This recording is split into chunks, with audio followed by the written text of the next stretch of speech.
Hi FCSers, today we are going to be talking about very basic knife safety skills, just things that you should know before cutting, chopping, mincing, doing anything with a knife. So this would be that very initial lesson as you advance into recipes, and as you chop and mince and julienne, that's kind of a different story. We're just focusing on those knife safety skills before you touch any food product. So first and foremost, you want to make sure that you have a cutting board. No matter what you're cutting, always use a cutting board. You certainly don't want to do it on the counter or on an uneven surface. I always like to put a dampened paper towel folded in half under my cutting board. Just by doing that and then putting the cutting board on top, it kind of creates a natural non-slip textured surface, which is very helpful and also very safe when you're dealing with cutting boards. Most of them are made non-slip, but just to be extra sure. Next, you want to make sure that you pick the perfect knife. So here we have a chef's knife. I find that apples are the easiest to demonstrate and experiment with. So I am using a chef's knife because it's the appropriate knife to cut an apple. Before you make any of your first cuts, you want to make sure that you have your hand method down. You're going to do the bear claw method. So tuck your fingertips in and use kind of that back part of your finger to hold your food in place. Now, if you're dealing with a round fruit or vegetable like this apple, I already cut it in half just to make it easy. But if you're dealing with a round, you could cut it in half to create that flat surface so that it doesn't roll over while you're cutting.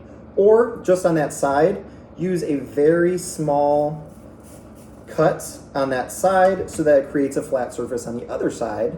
This is helpful with carrots or some of those long round ones that tend to roll around the cutting board. This will kind of keep it secure. And look, you don't even waste that much food, just a tiny little bit. Okay, so getting into the cutting, I'll use this side because it's more sturdy. You don't want to ever do any sort of sudden movement or excessive force while cutting. You want to use firm, consistent downward strokes. Follow the shape of your knife. As you can see, this knife is rounded, so just kind of rock back and forth with your knife.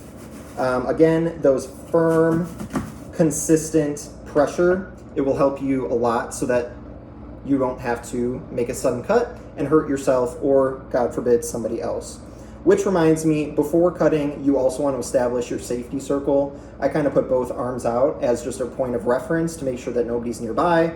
If something were to happen, like a knife falling off the counter or some sort of sudden movement, you wouldn't want to hurt yourself, but you certainly wouldn't want to hurt those around you.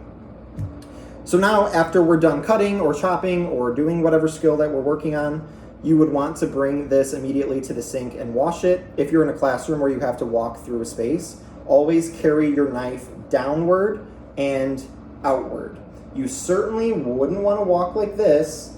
You wouldn't want to walk like that for the safety of others, and you wouldn't want to walk with it pointed upwards either, just for safety precautions. So always hold it downward and outward like so. So if you were to fall or somebody were to back up, luckily nobody would ever touch the sharp part of the knife before you were able to gain control of it. Okay, those are basic knife skills. Happy chopping.